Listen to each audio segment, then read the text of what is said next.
దేవుని ఘనమైన శ్రేష్టమైన నామునకు మహిమ కలుగును గాక. తిరిగి రాత్రికాల సమయంలో దేవుని వాక్యం ధ్యానించుకోవడానికి ప్రభు మనందరికి ఇచ్చిన సమయాన్ని బట్టి దేవుని వందనాలు చెల్లిస్తున్నాను. వింటున్న మీ అందరికీ నా హృదయపూర్వక వందనాలు చెల్లిస్తూ ఉన్నాను. ఈరోజు మనం వాక్య ధ్యానం కొరకు మనం తీసిన లేఖన భాగం మార్కు సువార్త 9వ అధ్యాయం 29వ వచనం నేను చదవబోతున్నాను. మరి ప్రియులారా, గత వారాల్లో మనం ఉపవాసాన్ని గురించి మనం ధ్యానం చేస్తూ వస్తున్నాం కదా. ఉపవాసం అంటే ఏంటో చూసాము, ఉపవాసం వల్ల మనం రావాల్సిన మార్పులను చూసాము. మరి గత వారం ఉపవాసం ఎలా ఉండాలో, ఏ విధంగా ఉపవాసం చేస్తే దేవునికి ఇష్టంగా ఉంటుందో, ఎలా చేస్తే దేవుడు ఆ ఉపవాసాన్ని అంగీకరించడనే విషయాన్ని మనం తెలుసుకున్నాం.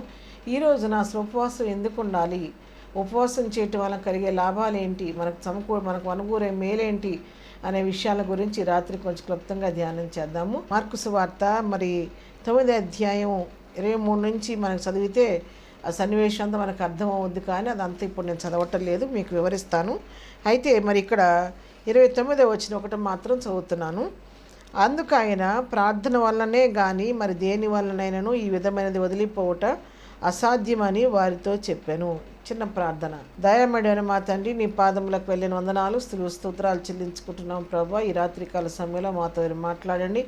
నిరేకరమైన మర్మాలు ధ్యానించడానికి నాయన, గ్రహించడానికి కావలసిన నీ ఆత్మాభిషేకం, మంచి జ్ఞానం మాకు దయచేయనైనా. నీ దాస్తాన్ని సులువు చాటు మరుగు చేసి కొన్ని నిమిషాలు మహిం కొరకు వాడుకోమని, వినుచున్న బిడ్డల హృదయాలు తెరవచేయమని, చెప్పుచున్న నాకు కూడా నీ వాక్శక్తిని గ్రహించమని యేసునామములో ప్రార్థించడి పొందుకొని ఉన్నాము తండ్రి, ఆమేన్. ఇక్కడ అండి సందర్భం ఏంటంటే, ఇక్కడ ఒక చిన్నవాడు తరచుగా ఫిట్స్ రోగం అనుకోండి. మరి అతనికి ఏంటంటే తరచుగా అగ్నిలో కానీ నీళ్ళలో కానీ పడిపోతూ ఉంటాడు. అతనికి ఆరోగ్య పరిస్థితి ఏదైనా ఫిట్స్ వచ్చేసేసి తనకు తెలియకోకుండానే అగ్నిలో పడిపోతాడు, నీళ్ళలో పడిపోతూ ఉంటే మరి పాపం వాళ్ళు చాలా విధాలుగా తల్లిదండ్రులు వాళ్ళు ప్రయాసపడి మరి అతనికి ఎన్నో మరి వైద్యం చేయించినప్పటికి కూడా అతనికి నెమ్మది కలగకపోతే ఒక రోజున ఆ తండ్రి ఏం చేశాడంటే, మరి ఆ శిష్యుల దగ్గరికి తీసుకొచ్చాడు. యేసుప్రభు వారు అక్కడ లేరు. యేసుప్రభు వారు లేని సమయంలో శిష్యుల దగ్గరికి తన కుమారుని తీసుకొని వచ్చి, అయ్యా నా కుమారుడి పరిస్థితి, మీరు నా కుమారుని కొరకు ప్రార్థన చేయండి అని అంటే, వాళ్ళు పాపం ప్రార్థన చేశారు. శిష్యులందరూ ప్రార్థన చేశారు, కానీ ఈ బిడ్డకి ఆ బలహీనతను విడుదల మాత్రం కలగకపోతే తర్వాత యేసు ప్రభు వారు అక్కడికి రావడం, మరి ఈ తండ్రి విశ్వాసంతో మళ్ళీ ప్రభు దగ్గర తీసుకొని వెళ్ళి ఆ బిడ్డను చెప్పి తన పరిస్థితి అంతా చెప్పుకున్నాడు. తన బిడ్డ పరిస్థితి అంతా చెప్పుకొని ప్రార్థనా సహాయం కోరినప్పుడు ప్రభువారు ప్రార్థన చేశారు. ప్రార్థన చేస్తే ఏమైందంటే, ఆయన ప్రార్థన చేయటం మాత్రమే కాదు, యేసు దాన్ని చూచి, మరి మోగవైన చెవిటి దెయ్యమా వారిని వదిలిపోమ్ము, ఇక వాళ్ళలో ప్రవేశింపవద్దని నీకు ఆజ్ఞాపించను అని చెప్పి ఆ అపవిత్రాత్మను గద్దించెను. అప్పుడు అది కేక వేసి వారిని ఎంతో విలువెల్లాడించి వదిలిపోయాను. చూసారు, ఇక్కడ యేసు ప్రభు వారు ప్రార్థన చేసి దాన్ని గద్దించాడు. మోగవైన చెవిటి దెయ్యమా అని, ఇక ఎన్నడూ కూడా బిడ్డలో ఉండటానికి వీల్లేదు, ఇప్పుడే విడిచిపెట్టి పొమ్మని చెప్పి ప్రభువారికి గద్దిస్తే ఆ అపవిత్రాత్మ ఆ బిడ్డని విలువెల్లాడించి ఆ బిడ్డని ఆ అపవిత్ర వదిలిపోయిందంట. వదిలిపోయినప్పుడు తండ్రి మరి ఎంతో మరి ప్రభు దగ్గర కృతజ్ఞత భావం కలిగి నిలబడ్డాడు. శిష్యులు ఎవ్వరు లేకుండా ఉన్న సమయంలో ప్రభు వారి దగ్గరికి వచ్చి అంటున్నారు కదా, అయ్యా మరి మేము కూడా ప్రార్థన చేసాం కదా, మరి మేము ప్రార్థన చేస్తేనేమో ఆ అపవిత్రాత్మ వదిలిపోలేదు, నువ్వు ప్రార్థన చేసి గద్దించగానే వదిలిపోయింది, ఏమిటి రహస్యం, ఎందుకు ఇలాగ మరి మేము చేస్తే ఎందుకు జరగలేదు ఈ కార్యం, నువ్వు చేస్తే ఎందుకు జరిగిందంటే ప్రభువారు ఈ మాట చెప్తారు. ఏమంటే 29వ వచనంలో, ఈ ప్రార్థన వల్లనే కానీ మరి దేని వలనను ఈ విధమైనది వదిలిపోవటం అసాధ్యం అని చెప్పాడు. ఇక్కడ చూడండి, ప్రార్థన వలన దగ్గర 2 అని అంకి వేసింది.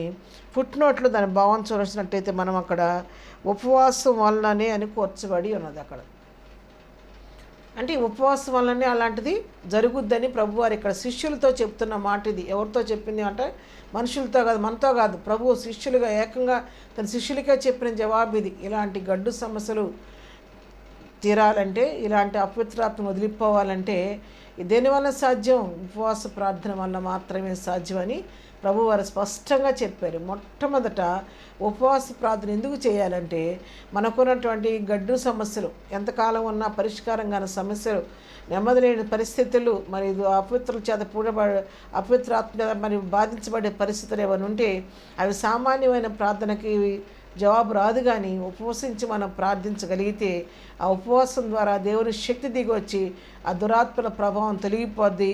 వరకున్న సమస్యలకు విడుదల కలుగుద్ది. కాబట్టి మొట్టమొదట ఉపవసించి ప్రార్థించడం వల్ల కలిగే లాభం ఏంటంటే దురాత్మల శక్తుల నుంచి విడుదల పొందుతాము.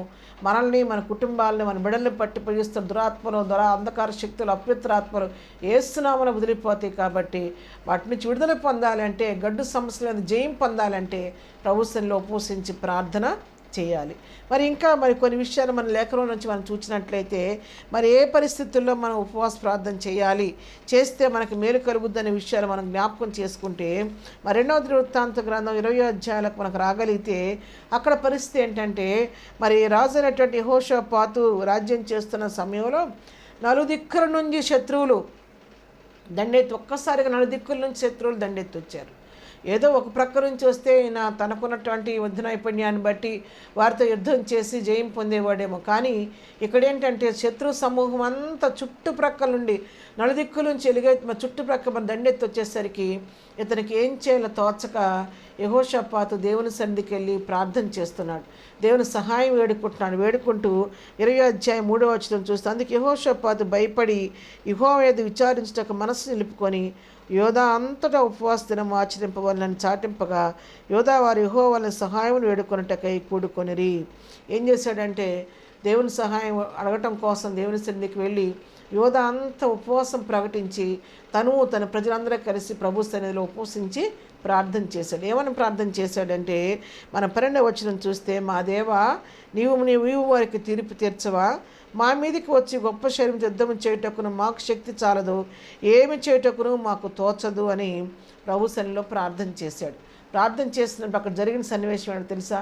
ఈ విధంగా ప్రార్థన చేసినప్పుడు ఆయన జాలి కలిగిన దేవుడు, ప్రేమ కలిగిన దేవుడు, ప్రార్థన ఆలకించే దేవుడు. కాబట్టి యెహోషాపాతు తన సైన్యం చేసిన ప్రార్థన ప్రభువుకి అంగీకారంగా ఉండబట్టి ప్రభువు యెహోషాపాతుతో మాట్లాడి ఎలాగ ప్రార్థన చేయాలో, ఎలాగ యుద్ధం చేయాలో, ఎవరిని ముందు పెట్టాలో, ఏ టైంలో ఎవరేం చేయాలో, లేవీలు ఎక్కడున్నాలో, యాజకులు ఎక్కడున్నాలో, బోర్లు దేవుళ్ళు ఎక్కడున్నాలో, పాటలు పాడలు ఎక్కడున్నారో ఆ క్రమం అంతా వివరించిన తర్వాత మీరు స్తుతిస్తూ దేవుని సన్నిధిలో ప్రార్థన చేయండి అని చెప్పినప్పుడు వారు ఆ విధంగా ప్రభువు చెప్పినట్టు చేసినప్పుడు ఏమైందంటే శత్రు సమూహం అంతా వీళ్ళ మీదకి వచ్చిన శత్రువులు వారికి వారే ఒకరినొకరు చంపుకొని చనిపోయి శత్రుశేషం లేకుండా అక్కడ అందరూ కూడా హతమైపోయారు.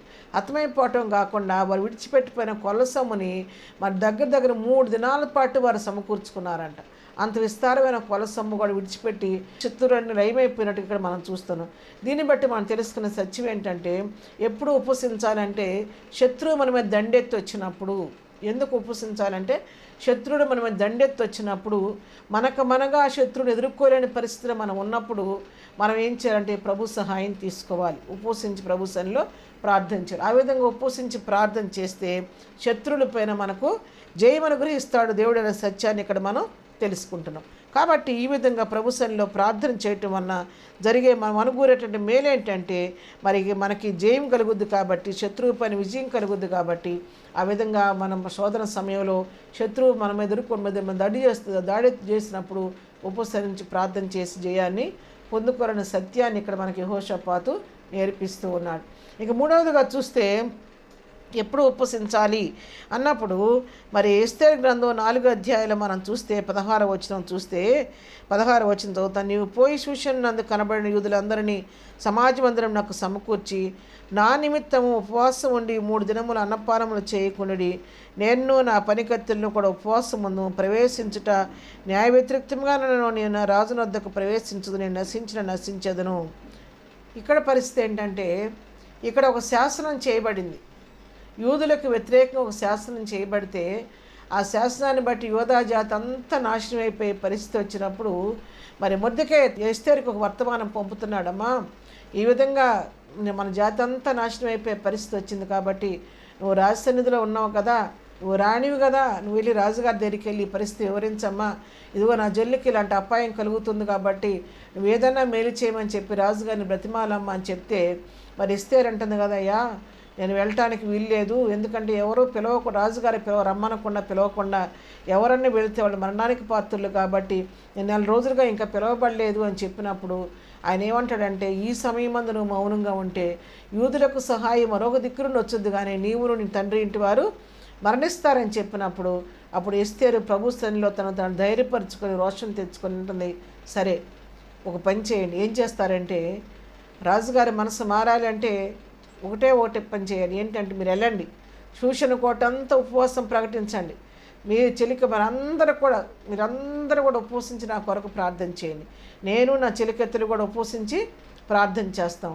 వెళ్తాను నేను రాజుగారి దగ్గరికి ధైర్యంతో. మీరు మీరు వెనక నా కోసం ప్రార్థన చేయండి, ఉపవాసం ఉండండి, నేను రాజుగారి దగ్గరికి వెళ్తాను. రాజుగారు నేను అడుగుతాను, ఇక్కడ రాజుగారి దగ్గరికి వెళ్తే ఆయన దండం చాపితే బ్రతుకుతాను, ఒకవేళ నశించిపోతాను, కానీ నేను మాత్రం వెనుకాడకుండా వెళ్తానని ఒక సాహసమైన నిర్ణయం తీసుకొని ఆ ఉపవాస దినాన్ని చాటించింది ఎస్తేర్.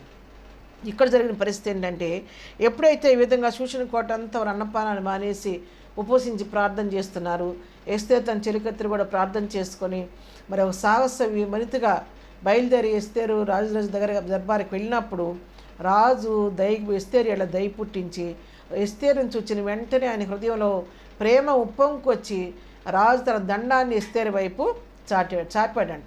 చాపటం మాత్రమే కదా, అక్కడ అడుగుతున్నాడు కదా ఎస్తేర్ని, రాణి అయిన ఎస్తేరు నీ ఆవరణం నిలువబడి ఉంటే రాజు చూడగా ఆమె అతను దయపుట్టెను.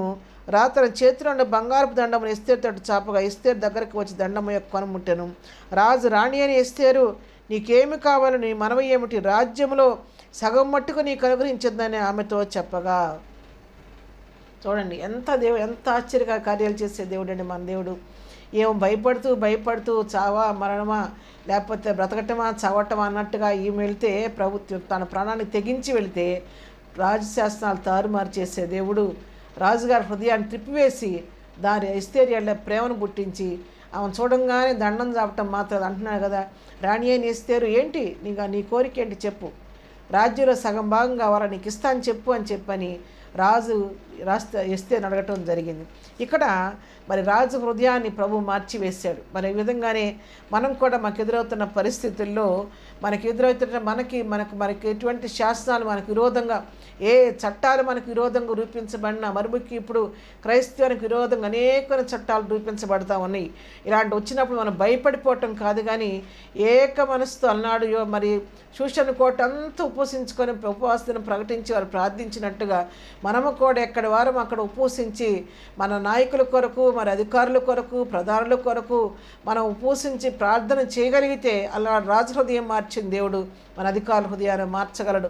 అలనాడు రాజశాస్త్రాలు తారుమారు చేసి యోధా జాతికి జయమిచ్చిన దేవుడు మనం కూడా ఆ విధంగా ప్రార్థన చేస్తే మనకు వ్యతిరేకమైన చట్టాలను ప్రభు రద్దు చేసి మనకు అనుకూలమైన చట్టాలను ప్రభు పుట్టిస్తాడు. కాబట్టి అటువంటి పరిస్థితుల్లో మనం ప్రార్థించాలి. ఇక్కడ ఉపవాస ప్రార్థన ద్వారా రాజశాస్త్రాలు రద్దు అయిపోయినాయి, రాజుగారి హృదయం తిప్పబడింది, మార్పు చేయబడి ఎస్తేరు వైపు తన మనసు మళ్ళింది. అందుకాదు శాస్త్రం రద్దు అయిపోయి కొత్త శాస్త్రం యోధా జాతి పక్షంగా మరలా నూతనంగా చేయబట్టడం జరిగింది. ఇంకా మన 4వదిగా చూస్తే దానియేలు మనం చూసినట్లయితే దానియేలు ప్రభు సన్నిధిలో ఉపవసించి ప్రార్థిస్తే మరి అతను సింహాల బోలను తప్పించబట్టడం మాత్రమే కాదు, మరి దానియేలు ఒక మంచి సాక్ష్యం ప్రభు దగ్గర పొందుకున్నాడు. ఏమని సాక్ష్యం పొందాడంటే, నీవు బహుప్రియుడవు అని పిలుస్తున్నాడు దానియేలుని ప్రభు. నువ్వు బహుప్రియుడు అని చెప్పి దానియేలు సంబోధిస్తూ పిలుస్తున్నాడు. మరి కాబట్టి దానియేలు ప్రభు సన్నిధిలో ప్రార్థన చేయటం ద్వారా మరి అతను అనుకున్న పరిస్థితి ఎంతో భయంకరమైన పరిస్థితి, మనకు అందరికి తెలిసిన విషయమే. ఎంతో భయానకమైన పరిస్థితి, ఏమాత్రం కూడా శాసనం చేయబడిందని కూడా తెలిసి కూడా ఏమాత్రం కూడా అతను భయపడుకోకుండా తను యథావిధిగా తన ఇంటి మరి పై గది కిటికీలు యెరూషలేము తట్టు తెరిచిపెట్టి దినమునకు ముమ్మారు ఉపవసించి ప్రార్థించాడు. ముమ్మారు ప్రార్థించినప్పుడు మరి కేవలం ప్రార్థన చేస్తాడని నెపంతో అతను తీసుకెళ్లి సింహానుభవంలో వేశారు. కానీ అక్కడ పరిస్థితిని ప్రభు తన స్వాధీనం చేసుకున్నాడు. దానియేలు చేసిన ప్రార్థన వ్యర్థంగా పోలేదు.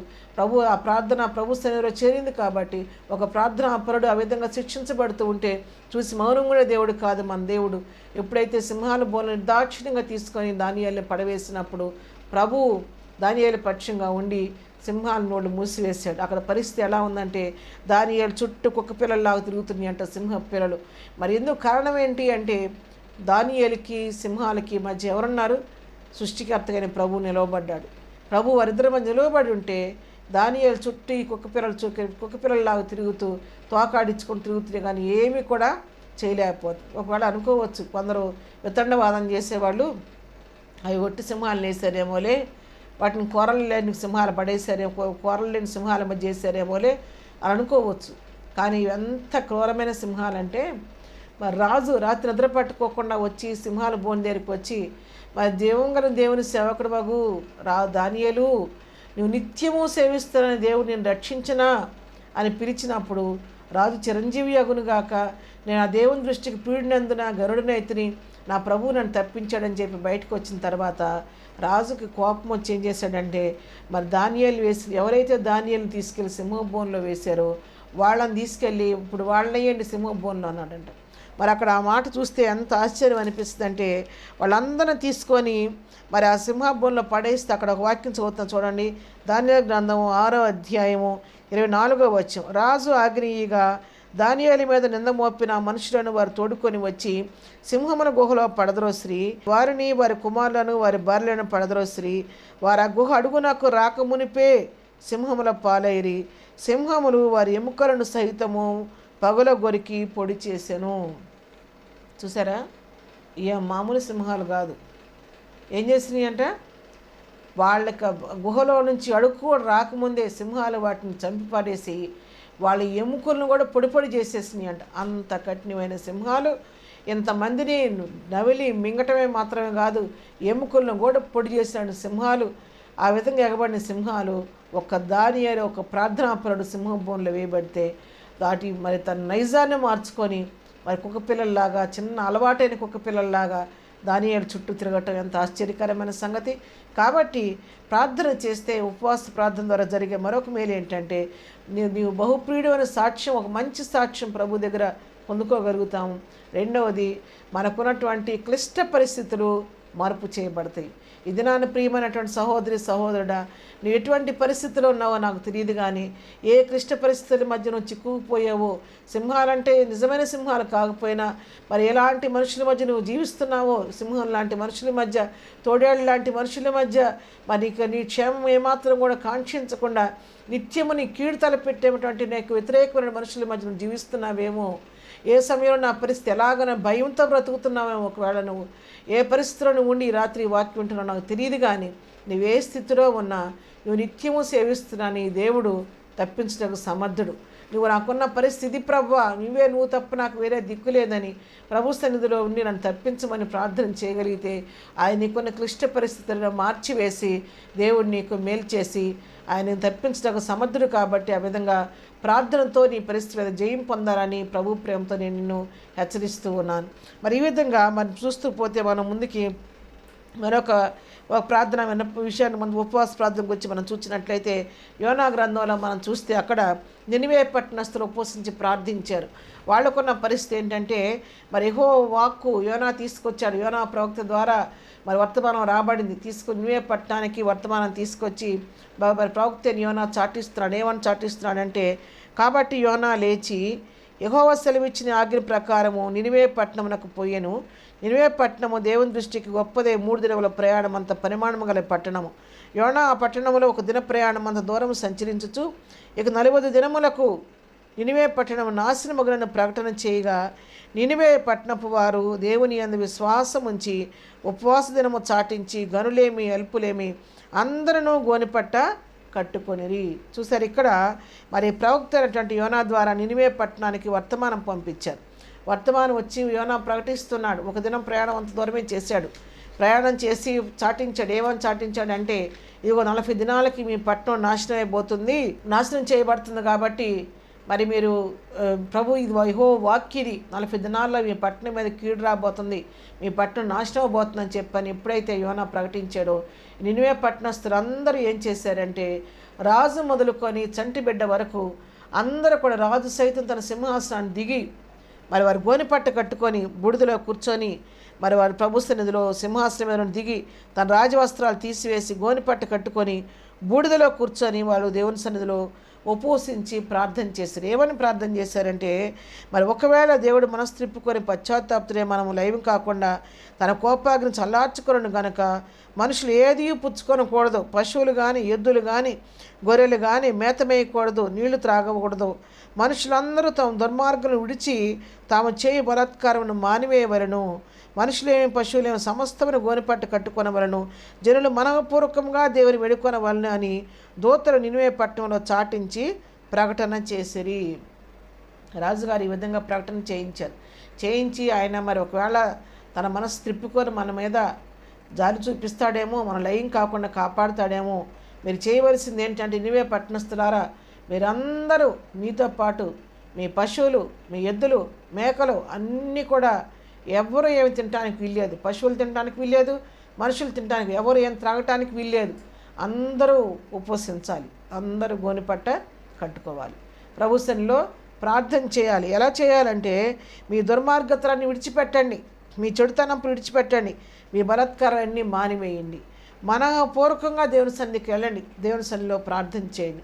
ఒకవేళ ఆయన మనకు ప్రార్థన ఆలకించి మనం తప్పిస్తాడేమో, ఆ విధంగా ప్రార్థన చేయమని చెప్పని ఇక్కడ యోనా ప్రవక్త చెప్పిన విషయాన్ని బట్టి, రాజు చేసిన ప్రకటన బట్టి ఆ నినివే పట్టణస్థులు అందరూ పాపం రాజుగారి మాటకు చిరసావహించి అందరూ పశువులు, ఎడ్లు, గొర్రెలు అన్నీ కూడా మరి చక్కగా మనుషులందరూ కూడా ఉపవసించారు. వారు ప్రభు సన్నిధిలో పశ్చాత్తాపడుతూ కన్నీరు కరుస్తూ వారి అవిధేయతలు ఒప్పుకుంటూ వారి దుర్మార్గాలు విడిచిపెట్టి, వారి యొక్క మరి చెడ్డ కార్యాలు విడిచిపెట్టి, వారి దుర్మార్గ పనులు విడిచిపెట్టి, వారి బలాత్కారాలను మానివేసి ప్రభు సన్నిధిలో ఉపవసించి కన్నీటితో పశ్చాత్తాపంతో ప్రభు సన్నిధిలో వారు ప్రార్థన చేశారు. ప్రార్థన చేసినప్పుడు 10వ వచనం మనం చూస్తే, ఈ నినివే వారు తమ చెడు నడతలను మానుకొనగా వారు చేసిన క్రియలను దేవుడు చూచి పశ్చాత్తాపతుడై వారికి చేయుదుననే తాను మాట ఇచ్చిన కీడు చేయక మానేను. చూసారా ఎంత అద్భుతము! వారు ఆ విధంగా దేశం అంతా కూడా ఉపవసించి కన్నీటితో పశ్చాత్తాపడుతూ తమ తప్పిదాలను ఒప్పుకుంటూ ప్రభు సన్నిధిలో ప్రార్థన చేస్తే, వారు చేస్తున్న ప్రార్థన ప్రభు చూచి ఆయన హృదయం కదిలిపోయి వారి మీద జాలి, అయ్యో నా బిడ్డలు పొరపాటు చేశారు కానీ ఎంతగా పశ్చాత్తాపడుతున్నారు, ఎంతగా కన్నీరు కారుస్తున్నారు. మరి పశువులు, ఎడ్లు అందరూ కలిసి ఎంతగా దుఃఖపడుతున్నారు, తమ తప్పిదాలు ఒప్పుకుంటున్నారే, నా బిడ్డల్ని క్షమించాలనే మనసు ప్రభువుకి కలిగి ఆయన చేస్తానన్న కీడు చేయకుండా వారి మీద పంపాల్సిన కీడు పంపకుండా ఆపివేసి చేస్తానన్న కీడు చేయకుండా మానివేశాడంట. ఆ విధంగా నినివే పట్టణం ఆ రోజున రక్షించబడటం జరిగింది. ఇక్కడ పరిస్థితి ఏంటంటే, ఏదన్నా ఉగ్రత, కీడు మన మీదకి వచ్చే పరిస్థితులు ఉన్నప్పుడు, అటువంటి పరిస్థితి మనం తెలిసినప్పుడు మౌనంగా ఉండి భయపడిపోతూ కూర్చోవటం కానీ, మనం ఒక అవిధేయతల వల్ల ఏదన్నా ఒక పనిష్మెంట్ మనకు వస్తుందని అర్థమవుతున్నప్పుడు, ప్రభు ముందు హెచ్చరించినప్పుడు ఏదైతే ప్రభు చేయొద్దన్నాడో తన విషయంలో పశ్చాత్తాపడి ప్రభు సన్నిధిలో ప్రలాపించి ఉపవసించి ప్రార్థన చేస్తే, యథార్థమైన మనసుతో ఒప్పుకుంటే, పశ్చాత్తాపడితే దేవుడు ఆయన క్షమించడానికి సిద్ధ మనసు కలిగిన దేవుడు కాబట్టి, ప్రేమించే దేవుడు, దయగలిగిన దేవుడు కాబట్టి, వాడు 30వ కీర్తనలో చెప్పినట్టుగా యెహోవా యొద్ద క్షమాపణ దొరుకును, యెహోవా యొద్ద విమోచనం దొరుకునని వాక్యం సెలవిచ్చినట్టుగా మరి ఆయన క్షమించే దేవుడు కాబట్టి, ఆ విధంగా మనం తగ్గించుకొని ప్రార్థన చేయగలిగితే దేవుడు తప్పకుండా చేస్తాన కీడు విషయంలో ఆయన పశ్చాత్తాపడి ఆ కీడు నుంచి తప్పిస్తాడు. కాబట్టి మనము కూడా మనకున్న పరిస్థితుల్లో మనం చేసిన అవిధేయతలను బట్టి ఏదన్నా శోధన మనకు పొంచి ఉంటే ఆ శోధనను బట్టి ప్రభు సన్నిధిలో పశ్చాత్తాపడి ప్రార్థన చేస్తే దేవుడు ఆ కీడు నుండి నన్ను తప్పిస్తాడన్న సత్యాన్ని ఇక్కడ మనం యోనా గ్రంథం ద్వారా మనం తెలుసుకుంటూ ఉన్నాం. మరి ఇంకా కొన్ని విషయాలు మనం చూసినట్లయితే, మరి ముందుకి నెహెమ్యా కూడా ప్రభు సన్నిధిలో ప్రార్థన చేశాడు. నెహెమ్యా ఎందుకు ప్రార్థన చేశాడంటే, పడిపోయిన ప్రాకారాలు తిరిగి కట్టబెట్టడం కోసం నెహెమ్యా ప్రార్థన చేశాడు. మరి యెరూషలేము యొక్క గుమ్మాలు కాలిపోయినవని, అతని ప్రాకారాన్ని కూలిపోయినని విన్నప్పుడు మరి నెహెమ్యా ఎంతగానో ప్రభు సన్నిధిలో ఉపవసించి కన్నీరు గార్చి ప్రార్థించిన పరిస్థితి మనకి తెలుసు. ఆ విధంగా ప్రార్థించినప్పుడు నెహెమ్యా ప్రార్థన ఆలకించి ప్రభు మన ప్రాకారాలు తిరిగి కట్టబట్టడానికి సహాయం చేశాడు. నెహెమ్యా గ్రంథం 1వ అధ్యాయం 4వ వచనం చూస్తే, ఈ మాటలు వినినప్పుడు నేను కూర్చుండి ఏడ్చి కొన్ని దినములు దుఃఖముతో ఉపవాసం ఉండి ఆకాశమందరి దేవుని ఎదుట విజ్ఞాపన చేసి తిని. చూసారు ఇక్కడ నెహెమ్యా ఏం చేస్తున్నాడంటే, హకల్యా కుమారుడు నెహెమ్యా చేసిన క్రియలు ఇవన్నీ చెప్తున్నారు. మరి యూదులను గూర్చియు యెరూషలేమును గూర్చియు వారిని అడిగాడు. ఎవరిని అడిగాడు? నా సహోదరుల్లో హనానీయను ఒకడును యూదుల్లో కొందరును వచ్చిరి. యూదుల్లో కొందరు సహోదరులు ఇక్కడికి వచ్చారు. హనాని ఒక వ్యక్తి, మరి కొందరు యూదులు వచ్చినప్పుడు అడుగుతున్నాడు, ఆసక్తిగా అడుగుతున్నాడు. ఏమని అడుగుతున్నాడంటే, మరి యూదుల గురించి అడిగాడు, యెరూషలేము గురించి. యెరూషలేము పట్టణం బాగుందా, యూదులందరూ బాగున్నారా అని అడిగితే వారు చెప్తున్నారు. ఏం చెప్తున్నారంటే, వారు చెరపట్టబడిన వారిలో శేషించిన వారు ఆ దేశం బహుగా శ్రమను నిందన పొందుతున్నారు. మరి యెరూషలేము యొక్క ప్రాకారం పడద్రోయబడినది, దాని గుమ్మములు అగ్ని చేత కాల్చబడిన నాతో చెప్పిరి. ఈ మాట విన్నప్పుడు నెహెమ్యా హృదయం బ్రద్దలైపోయిందంట. బ్రద్దలైపోయి వెంటనే ఏం చేశాడంటే, ఈ మాటలు విన్నప్పుడు కూర్చుండి ఏడ్చి కొన్ని దినాలు దుఃఖంతో ఉపవాసం ఉండి ఆకాశం దేవుని ఎదుటి విజ్ఞాపన చేశాడంట. ఈ విధంగా ఎప్పుడైతే నెహెమ్యా ప్రభు సన్నిధిలో మరి తన దుఃఖంతో కూర్చొని ఏడ్చి ప్రార్థన ప్రలాపించాడో, తిరిగి యెరూషలేము గుమ్మాలు కట్టబట్టడానికి దేవుడు నెహెమ్యాను బలపరిచి వాడుకున్నట్టుగా మనం చూస్తున్నాం. ఆ విధంగా ఉపవాస ప్రార్థన ద్వారా యెరూషలేము గుమ్మాలు, యెరూషలేము ప్రాకారాలు తిరిగి కట్టబడ్డాయి. అవును ప్రియులారా, ఈ రాత్రి మనకున్నటువంటి ప్రాకారాలు తిరిగి కట్టబడాలంటే కూడా మనం ప్రభు సన్నిధిలో ప్రార్థించాలి. ప్రాకారాలు అంటే లోకానుసరణ ప్రాకారాలు మాత్రమే కాదు, కానీ ప్రియమైన సహోదరి సహోదరుడా, ఈ రాత్రి వాక్యం నీ జీవితంలో నీ ప్రార్థనా ప్రాకారం కూలిపోయిందా? ఒకప్పుడు చేసే ప్రార్థన ఇప్పుడు ఉందా లేదా? నీకు అటువంటి అనుభవాన్ని కోల్పోయే ప్రార్థనా ప్రాకారాలు కూలిపోయి ఉంటే ఈ రాత్రి ప్రభు సన్నిధిలో నెహెమ్యా లెక్క తిరిగి వచ్చి ప్రార్థన చేయి. ఆయన పడిపోయిన కూలిపోయిన నీ ప్రార్థనా ప్రాకారాలు తిరిగి కట్టి మళ్ళీ ఒక ప్రార్థించే వ్యక్తిగా, స్త్రీగా, పురుషుడిగా మార్చి నీకు బలమైన ఆత్మాభిషేకం తన మహిమ కొరకు వాడుకుంటాడు. కాబట్టి ఇక్కడ ఏంటంటే మన జీవితాల్లో ఏదైతే మన జీవితంలో ఆ దుఃఖకరమైన పరిస్థితులను, పడిపోయిన పరిస్థితులను తిరిగి కట్టే దేవుడిగా మనం ఇక్కడ చూడగలుగుతున్నాం. కాబట్టి అందుకొరకే మనం ఉపవసించి ప్రభు సన్నిధిలో ప్రార్థించాలని సత్యాన్ని మనం తెలుసుకున్నాం. మరి చివరిగా ఇంకొక మన ప్రభు యేసుక్రీస్తు వారు కూడా, ఆయన స్వయం వారు కూడా ఉపవసించి ప్రభు సన్నిధిలో ప్రార్థన చేశారు. మత్తయి సువార్త 4:4 నుంచి మనం చూడగలిగితే యేసు ప్రభు 40 దినాలు ఉపవసించి ప్రభు సన్నిధిలో ప్రార్థన చేసి వస్తే మరి తర్వాత అపవాది అతను శోధించడం ప్రారంభించింది. మరి ఆ శోధించడం మొదలుపెట్టినప్పుడు దేవుడు వాక్యం ద్వారా ఆ అపవాది యొక్క తంత్రాన్ని తిప్పికొట్టినట్టుగా మనం చూస్తున్నాం. ఇక్కడ జరిగింది ఏంటంటే, యేసు ప్రభు సేవ ప్రారంభించకముందు 40 దినాలు ఉపవసించి తర్వాత తన 3.5 సంవత్సరాల లోకంలో మహింకరణ పరిచర్య చేశాడు. ఇక్కడ ప్రభు వారు చేసిన ఉపవాసం వల్ల కలిగినటువంటి ఫలితం ఏంటంటే, అపవాది దించే శక్తిని ప్రభు అనుగ్రహించాడు. సేవలో బలమిచ్చి మహిమగా తనని వాడుకున్నాడు. కాబట్టి ఈ రాత్రి దేవుని వాక్యం ఉంటున్న ప్రియులారా, మన జీవితాల్లో కూడా ఏ పరిస్థితిలో ఉన్నా ఆ పరిస్థితిలో మన ప్రభు సహాయం వేడుకుంటే, ప్రభు సన్నిధిలో ప్రార్థన చేస్తే, ఉపవసించి ప్రార్థన చేయగలిగితే దేవుడు నీకు నెమ్మదిస్తాడు, విడుదల కలుగు చేస్తాడు, దురాత్మలు విజయం ఇస్తాడు, శత్రువుల మీద విజయం ఇస్తాడు. మరి మనకు కఠిన హృదయాలను కరిగిస్తాడు, శాస్త్రాలను రద్దు చేసి కొత్త శాస్త్రాలు మన పక్షంగా కల్పిస్తాడు. ఇంకా మన దేవుడి దగ్గర మంచి సాక్ష్యాన్ని పొందుకుంటాం. సింహాలు లాంటి శత్రువులు లేచిన వారి నోళ్లను మూపించి మనకు జయమిస్తాడు. మరి ఇంకా మనకి దేశం మీద కీడొచ్చే పరిస్థితులు వచ్చినా కూడా కీడు నుండి నిన్ను, నీ కుటుంబాన్ని, నీ దేశాన్ని ప్రభు రక్షిస్తాడు. పడిపోయి నీ ప్రార్థనా ప్రాకారాలు తిరిగి కడతాడు. ఇంకే ఏ విషయాల్లో నీ కుటుంబం నువ్వు కూలిపోయిన స్థితిలో ఉన్నారో, ఆదరణ లేకున్నారో, ఆ పరిస్థితుల్లో ప్రభు తిరిగి నేను కట్టి నిలబెట్టి ఎక్కడ నువ్వు అవమానపరచబడ్డావు అక్కడ నీ తల పైకెత్తాడు. కాబట్టి ఉపవాస ప్రార్థన మనకు అనవతం, ప్రభువు అవసరం. యేసు ప్రభువారు ప్రార్థన చేస్తే శత్రువుని ఎదించే శక్తిని ఇచ్చాడు, శిలువను భరించే శక్తిని ఇచ్చాడు. మహిమగల పరిచర్లో 3.5 సంవత్సరాలు ఈ లోకంలో ప్రభు ఆయన్ని వాడుకున్నారు. కాబట్టి సేవలో బలం కావాలంటే ప్రార్థన చేయాలి, ఉపవసించి ప్రార్థించాలి. అలాంటి ప్రార్థనతో ప్రభు సన్నిధిలో ముందుకు సాగిపోదాం. అలాంటి కృపాధన్యత ప్రభు మనకందరికీ దయచేయనుగాక. ప్రార్థన.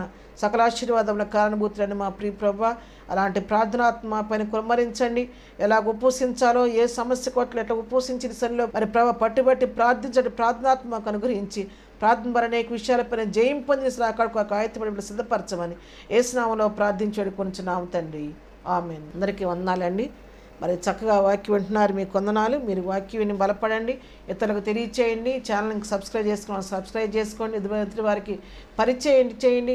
మీ ప్రార్థన విన్నపాలు ఏమైనా ఉంటే ఇస్తున్నటువంటి స్క్రీన్ మీద ఇస్తున్న నంబర్లకు మీరు ఫోన్ చేసినట్టయితే మీ పర్సనల్ విషయాల కొరకు కూడా మేము ప్రార్థిస్తాము.